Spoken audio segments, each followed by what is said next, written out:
Hello guys, welcome to coding wing. And आज के video में हम देखने वाले हैं कि सी लैंग्वेज के अंदर डाटा टाइप क्या होते हैं।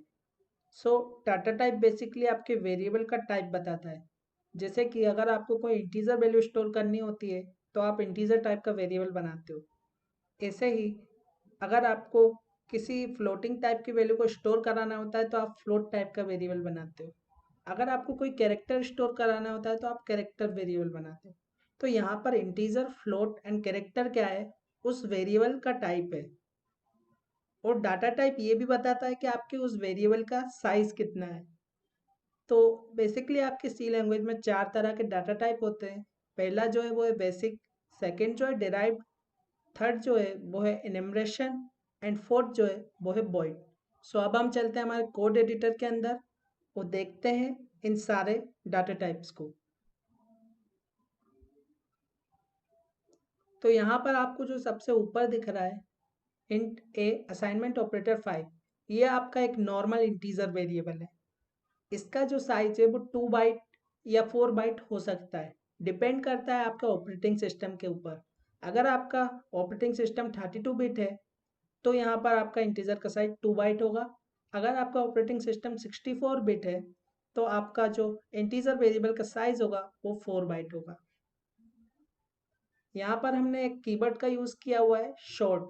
शॉर्ट बेसिकली ये बताता है कि आपके इंटीजर वेरिएबल का जो साइज है वो 2 बाइट है। जब भी आपको कोई छोटी वैल्यू स्टोर करनी होती है तब आप यहाँ पर यूज करते हो शॉर्ट का। वहीं पर अगर आपको कोई लॉन्ग वैल्यू या कोई बड़ी वैल्यू अगर आपको स्टोर करानी होती है तो आप यूज करते हो लॉन्ग कीवर्ड का। अगर आप किसी भी इंटीजर वेरिएबल के आगे लॉन्ग कीवर्ड लिखते हो, इसका मतलब ये है कि आप उसके अंदर कोई बड़ी वैल्यू को स्टोर करा रहे हो। आप लॉन्ग का यूज 2 बार भी कर सकते हो, जैसे कि हमने यहाँ पर किया हुआ है। 2 बार लॉन्ग लिखने का मतलब ये है कि आपका वो जो वेरिएबल होता है उसके अंदर आप काफ़ी बड़ी वैल्यू को असाइन कराने वाले हो। और इसका जो साइज होता है वो बेसिकली 8 बाइट होता है, जबकि आपके लॉन्ग का साइज जो होता है वो होता है 4 बाइट। नेक्स्ट चीज़, यहाँ पर हमने साइन कीवर्ड का यूज़ किया है। साइन कीवर्ड का मतलब ये होता है कि आप अपने इंटीजर वेरिएबल के अंदर नेगेटिव वैल्यूज, ज़ीरो या पॉजिटिव वैल्यूज स्टोर कर सकते हो। बाय डिफ़ॉल्ट आपके सी लैंग्वेज में इंटीजर जो होता है वो साइंड होता है। अनसाइंड का मीनिंग ये होता है कि उसके अंदर आप नेगेटिव वैल्यूज को स्टोर नहीं कर सकते, आप सिर्फ ज़ीरो और पॉजिटिव वैल्यू को ही स्टोर कर सकते हैं। नेक्स्ट हम देखते हैं कि कैरेक्टर वेरिएबल्स क्या होता है। कैरेक्टर वेरिएबल बेसिकली आप तब बनाते हो जब आपको किसी कैरेक्टर को स्टोर कराना होता है। Characters basically upper case, lower case, 0 to 9 digits and special character जो कि आपके कीबोर्ड पर आपको दिख जाएंगे। तो ये सारे जो स्पेशल कैरेक्टर्स होते हैं वो भी आपके कैरेक्टर होते हैं। नेक्स्ट यहाँ पर हम साइन कीवर्ड का यूज कैरेक्टर के साथ भी कर सकते हैं। इसके अंदर आप नेगेटिव, ज़ीरो या पॉजिटिव वैल्यू को स्टोर कर सकते हो। अनसाइंड कैरेक्टर बेसिकली इसके अंदर आप ज़ीरो और पॉजिटिव वैल्यू को स्टोर कर सकते हो। फ्लोट क्या होता है? फ्लोट बेसिकली आप किसी भी रियल या फ्रैक्शनल वैल्यू को स्टोर करने के लिए यूज़ करते हो। जैसे कि कोई वैल्यू है जिसके अंदर पॉइंट का यूज़ हुआ है, जैसे कि यहाँ पर 2.06, ये आपकी एक फ्लोट वैल्यू है। डबल का यूज़ भी आप फ्लोट वैल्यू को स्टोर करने के लिए करते हो। बस फ़र्क ये होता है कि इसका जो साइज़ होता है वो 8 बाइट होता है, जबकि आपके फ्लोट का साइज़ जो होता है वो 4 बाइट होता है। लॉन्ग डबल का यूज़ आप बेसिकली किसी बड़ी फ्लोटिंग वैल्यू को स्टोर करने के लिए करते हो और इसका साइज़ होता है 10 बाइट। सी लैंग्वेज के अंदर आपके जो डाटा टाइप्स होते हैं उनकी एक फिक्स्ड रेंज होती है और एक फिक्स्ड साइज़ होता है। तो अब हम देख लेते हैं इन सारे जो डाटा टाइप्स है इनका साइज़ क्या होता है। तो बेसिकली मेरे पास यहाँ पर एक टेबल है जिसके अंदर मैंने इनके साइज के साथ साथ इनकी रेंज को भी यहाँ पर लिखा हुआ है। जैसे कि आपके कैरेक्टर की जो साइज होती है वो होती है 1 बाइट। जो आपका शॉर्ट इंट होता है उसकी साइज होती है 2 बाइट। जो आपका इंट होता है उसकी साइज होती है 2 बाइट या 4 बाइट। वो डिपेंड करता है आपके ऑपरेटिंग सिस्टम के ऊपर।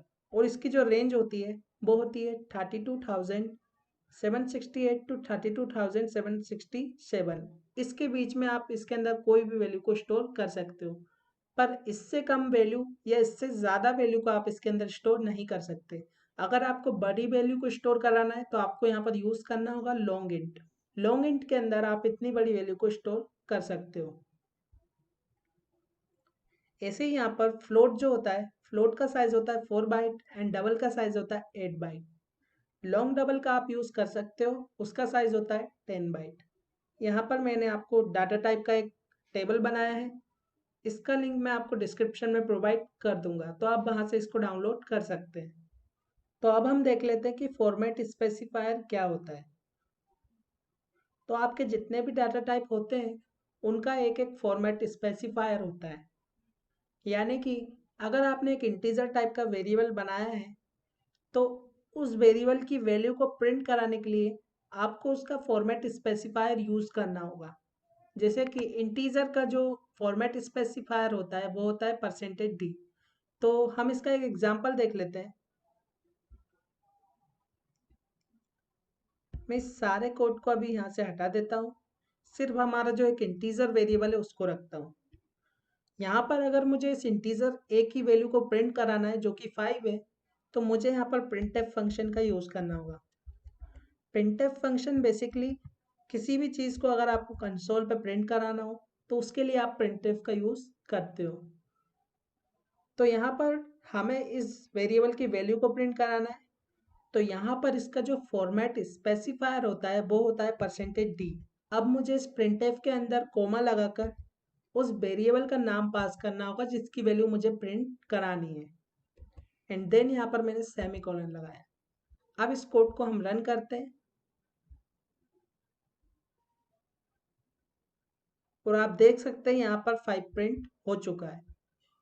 तो इस फॉर्मेट स्पेसिफायर की हेल्प से आपने इस ए वेरिएबल की वैल्यू को प्रिंट कराया।